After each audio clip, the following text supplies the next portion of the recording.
حضرت عمر رضی اللہ تعالیٰ عنہ صحابی بھی ہیں، اللہ اکبر، مراد پیغمبر بھی ہیں، امیر المومنین بھی ہیں، اور عرب و عجم کے بادشاہ بھی ہیں، رسول اللہ صلی اللہ علیہ وسلم کے مبارک سسر بھی ہیں، اور کس قدر میں ان کے فضائل بیان کروں۔ سارا کچھ ہونے کے باوجود امام مالک بن انس رحمہ اللہ وفات 179 ہجری موطا میں لکھتے ہیں، لما صدر عمر بن الخطاب بن منا، حضرت عمر جب مینا سے سبحان اللہ روانہ ہوئے، اناخ بالابطح، مقام ابطح میں اپنے اونٹ کو بٹھایا، ثم قوم قومتاً بطحا، کنکریوں کو جمع کیا اس پر لیٹ کر آرام کرنے کے لیے، ثم طرح علیہا رداءہ، پھر اپنی چادر اس پر بچھا دی، بستلقا، اور آپ لیٹنے لگے، ثم مد یدیہ الی السماء، اپنے ہاتھ آسمانوں کی طرف اٹھا لیے اور عرض کرنے لگے، اللہم کبرت سنی، اللہ اب میری عمر بہت ہو گئی ہے، وضعفت قوتی، اللہ میری جسمانی قوت کمزور ہو گئی ہے، وانتشرت رعیتی، اللہ میری رعایا پرامن خوشحال ہو کر پھیل گئی ہے، فاقبضنی الیک غیر مزیئن ولا مفرط، سبحان اللہ، یا فاقبضنی الیک غیر مزیئن ولا مفرط، اے اللہ مجھے اس حال میں اٹھا دے کہ میرا دامن عجز و ملامت سے پاک ہو، بس مجھے اس طرح اٹھا لے اللہ، میں ضائع بھی نہ ہوں اور میں نے زیادتی بھی نہ کی ہو، مجھے یوں اٹھا لے، بس یہ آپ نے دعا مانگی، اور اس کے بعد پھر آپ مدینہ منورہ کی طرف روانہ ہوئے۔ آپ کی تمنا کیا ہے؟ امام ابو القاسم سلیمان بن احمد بن ایوب شامی طبرانی رحمہ اللہ وفات 360 ہجری، المعجم الاوسط حدیث نمبر 2795 لکھتے ہیں، حفصہ رضی اللہ تعالیٰ عنہ حضرت عمر کی بیٹی، رسول اللہ صلی اللہ علیہ وسلم کی بیوی، حضرت عمر کو دعا مانگتے ہوئے دیکھتی ہیں۔ آپ فرماتے، اللہم قتلا فی سبیلک وفاتن فی بلد نبیک، اللہم قتلا فی سبیلک وفاتن فی بلد نبیک، اے اللہ میری خواہش ہے کہ میں تیرے راستے میں شہید ہوں اور تیرے نبی کے شہر میں میری وفات ہو، صلی اللہ علیہ وسلم۔ حضرت حفصہ نے کہا، میں نے عرض کیا، انا یکون ھذا، ابا جی کیسے ہو سکتا ہے؟ فرمایا، یأتی بہ اللہ انشاء، اللہ نے چاہا تو بیٹی ایسا ہی ہوگا۔ یعنی کیسے ہو سکتا ہے؟ آپ کو میدان جہاد میں جانے نہیں دیا جا رہا کہ آپ ذمہ دار ہیں، آپ سے امور وابستہ ہیں، جب آپ جائیں گے نہیں تو شہید باہر کیسے ہوں گے؟ اور مدینہ میں ممکن نہیں ہے کوئی شخص آپ کو شہید کرے بظاہر، یہ کیسے ہوگا؟ فرمایا بیٹی ایسے ہوگا۔ پھر دیکھیں ہوا، مدینہ منورہ میں شہید ہوئے، اللہ اکبر۔ ایک اور روایت موجود ہے کہ حضرت عمر رضی اللہ تعالیٰ عنہ نے ایک بار خطبہ دیا ممبر پر، اور آپ نے فرمایا کہ ان فی الجنت قصرا، جنت میں ایک محل ہے، اللہ اکبر، اور اس محل کے غالباً 100 دروازے ہیں، اور ہر دروازے پر غالباً 1000 یا کتنے، فرمایا اتنی حوریں ہیں، فرمایا لا يدخل فی الا نبی، اس میں نبی ہی جائے گا۔ پھر کہا ہنی اللہ کا یا صاحب ھذا القبر، حضور آپ کو مبارک ہو، او شہید او صدیق، یا صدیق جائے گا۔ پھر فرمایا ہنی اللہ کا یا صاحب ھذا القبر، ابو بکر آپ کو مبارک ہو، او شہید، یا شہید جائے گا۔ پھر فرمایا ان لک شہادت یا عمر، عمر یا مدینہ میں تجھے کیسے شہادت ملے گی؟ پھر آپ فرمانے لگے، ان اللہ الذی اخرجنی من مکہ الی دار الہجرہ قادر علی ان یسوق علی الشہادہ، اللہ اس بات پر قادر ہے جو اللہ عمر کو مکہ سے مدینہ لایا، وہ شہادت کو باہر سے مدینہ لے آئے۔ بالآخر عمر رضی اللہ تعالیٰ مدینہ منورہ میں شہید ہوئے۔ آگ وفات سے کچھ قبل حضرت ابو موسیٰ اشعری رضی اللہ تعالیٰ عنہ نے ایک خواب دیکھی۔ امام ابو زید عمر بن شبہ بن عبیدہ النمیری رحمہ اللہ وفات 262 ہجری تاریخ المدینہ میں نقل کرتے ہیں کہ ابو موسیٰ اشعری رضی اللہ تعالیٰ عنہ فرمایا کہ میں نے رات خواب دیکھی ہے کہ میں نے بہت سارے گھوڑے پکڑے ہیں، آہستہ آہستہ گھوڑے کمزور ہونا شروع ہو گئے، ختم ہونا شروع ہو گئے، ایک گھوڑا رہ گیا اور میں نے اس کو چلایا یہاں تک میں ایک پہاڑ پر پہنچا۔ وہاں میں نے دیکھا کہ رسول اللہ صلی اللہ علیہ وسلم پہاڑ پر موجود ہیں اور آپ کے پہلو میں ابو بکر صدیق رضی اللہ عنہ ہے۔ رسول اللہ صلی اللہ علیہ وسلم عمر کی طرف اشارہ فرمایا اور یہ فرمایا انا للہ و انا راجعون، اللہ اکبر، انا للہ و انا راجعون مات واللہ امیر المومنین۔ اب یہ حضرت ابو موسیٰ اشعری فرما رہے ہیں، اس کی تعبیر میں یہ سمجھا کہ امیر المومنین کی وفات کا وقت قریب آ گیا۔ تو جب یہ جملہ کہا تو انس کہتے ہیں میں نے کہا الا تکتب بہذا الی، آپ ان کو یہ بتاتے کیوں نہیں؟ فرمایا ما کنت لانعى له نفسا، میرا جی نہیں چاہتا کہ ان کی وفات کی خبر ان کو دوں، بل میں نے دیکھا مجھے لگتا ہے کہ ان کے جانے کے وقت قریب آ گیا۔ حضرت عمر رضی اللہ تعالیٰ عنہ پر قاتلانہ حملہ ہوا، نماز کے دوران ہوا، اس کے باوجود آپ دیکھیں کہ آپ کو ادائیگی قرض کی کتنی فکر ہے، آپ کو نماز کی ادائیگی کتنی فکر ہے، یعنی اپنی ذمہ داریوں کتنا احساس ہے حضرت عمر رضی اللہ تعالیٰ عنہ کو حملے کے وقت بھی۔ یہ تفصیل سے واقعہ امام ابو عبداللہ محمد بن اسماعیل بخاری رحمہ اللہ وفات 256 ہجری صحیح بخاری حدیث نمبر 3700 نقل فرماتے ہیں۔ حضرت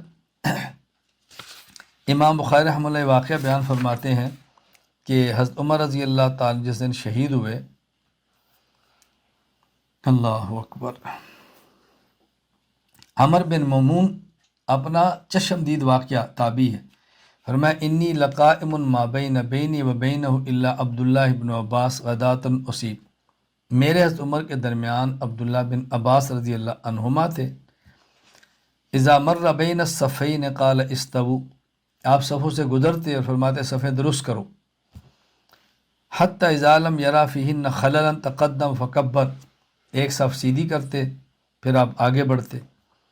وربما قرأ سورۃ یوسف او النحل، بس اگر سورہ یوسف پڑھتے یا سورۃ النحل پڑھتے، اللہ اکبر، او نحو ذالک، اس طرح لمبی صورت پڑھتے فی رکعۃ الاولی حتی یجتمع الناس، تاکہ لوگ دوسری رکعت کے اندر زیادہ شامل ہو جائیں۔ فما ہوا الا ان کبر فسمعت یقول قتلنی او قال اکلنی الکلب، کہتے ادھر آپ نے تکبیر کہی تو میں نے فوراً سنا کہ آپ کی آواز آ گئی ہے کہ مجھے کسی نے قتل کر دیا یا کسی نے کاٹ لیا کسی کتے نے۔ حین طعنہ فطار العلج بسکین ذات طرفین لا یمر ولا احد یمینا ولا شمالا الا طعنہ حتی طعن 13 رجلا مات منہم 7۔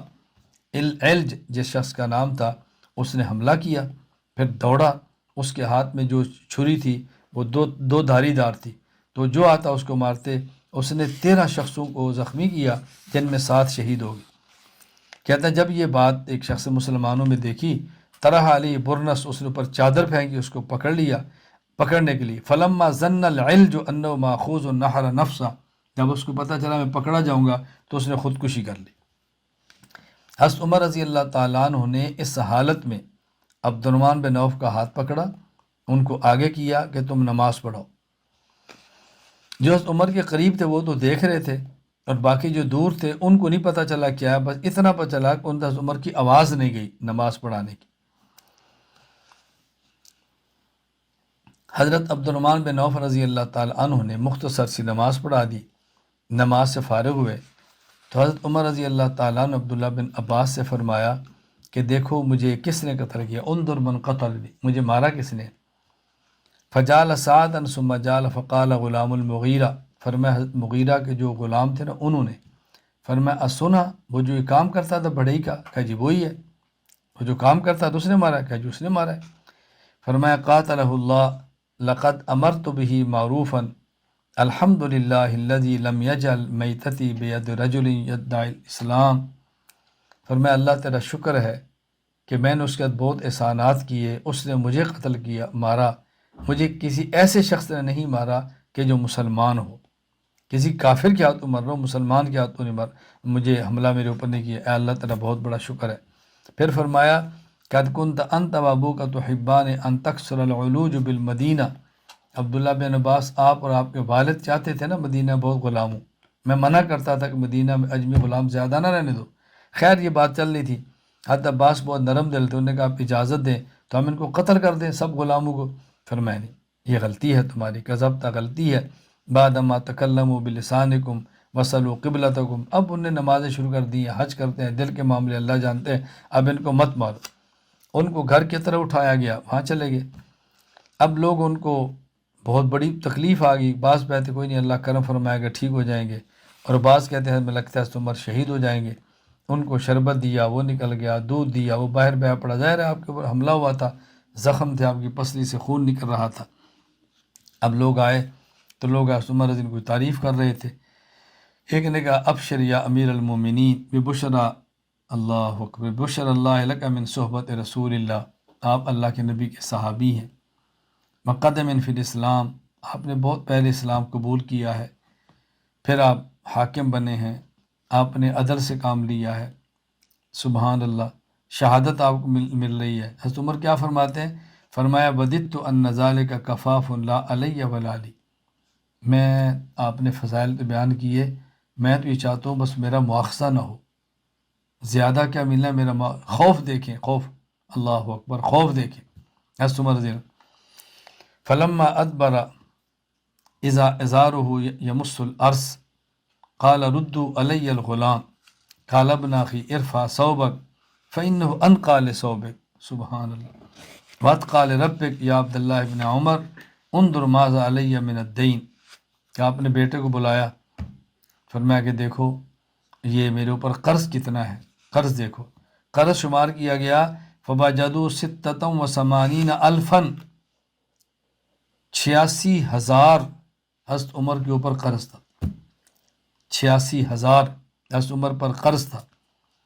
حضرت عمر فرمانے لگے اگر یہ قرض عمر کی اولاد کے مال سے پورا ہو تو ادا کر دو، اگر نہ ہو تو بنی عدی بن کعب ادا کریں، اگر ان سے بھی پورا نہ ہو تو پھر قریش سے پوچھو، اگر ان سے بھی پورا نہ ہو تو پھر بیت المال سے ادا کر دو.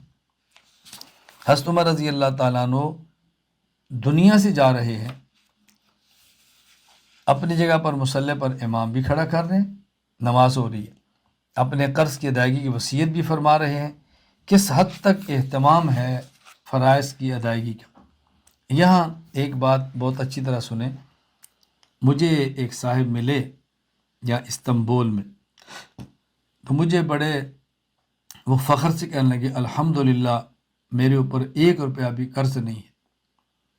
میرے قرض کا تذکرہ ہوا مجھ پر کتنا قرض ہے، کہتے ہیں الحمدللہ مجھ پر 1 روپیہ بھی قرض نہیں ہے. میں نے کہا اگر قرض عیب ہوتا تو رسول اللہ صلی اللہ علیہ وسلم پر کبھی بھی قرض نہ ہوتا. اگر قرض عیب ہوتا تو نبی پاک صلی اللہ علیہ وسلم تو ایوب سے پاک تھے. اگر قرض گناہ ہوتا تو نبی پاک صلی اللہ علیہ وسلم کبھی قرض نہ لیتے. میں نے کہا نہ عیب ہے نہ گناہ ہے، ادائیگی نہ کرنا ہونے کے باوجود یہ عیب ہے، ایسا اللہ کے نبی نے کبھی نہیں فرمایا. پھر میں نے ان کو مزاحن کہا بھئی آپ نے کوئی کام کرنا ہو تو قرض لیں گے نا، آپ نے اپنی بیوی اور 2 بچے پالنے ہیں، اس کے لیے آپ کی ماہانہ تنخواہ کافی ہے، آپ قرض کی ضرورت کیا ہے. کوئی آپ نے مہمان نوازی کرنی ہو، کوئی آپ نے کتاب چھاپنی ہو، کوئی آپ نے دین کا سفر کرنا ہو، کوئی آپ نے کسی کا تعاون کرنا ہو تو آپ پھر قرض لیں گے نا، آپ کیوں قرض لیں گے. وہ خاموش ہو گئے. مجھے بہت سارے احباب یہ بات کہتے ہیں تو میں کبھی ان سے کہتا ہوں بھی ہماری مسنون سی زندگی ہے قرض کی ترتیب. جو میرے قریب ہیں وہ بہت اچھی طرح اس طرح کو جانتے ہیں کہ میں کس طرح اپنی پوری زندگی قرض کی ترتیب پر چلاتا ہوں. قرض لیا گاڑی خریدی، قرض اتارا گاڑی اپنی، قرض لیا مکان خریدا، قرض اتارا مکان اپنا، قرض لیا کتابیں چھاپیں، قرض اتر گیا کتابیں اپنی. تو ہم اس ترتیب سے چلتے ہیں.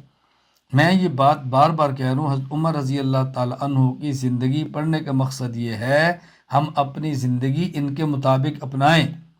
صرف میرا پڑھنا اور آپ کا سننا یہ کافی نہیں ہے.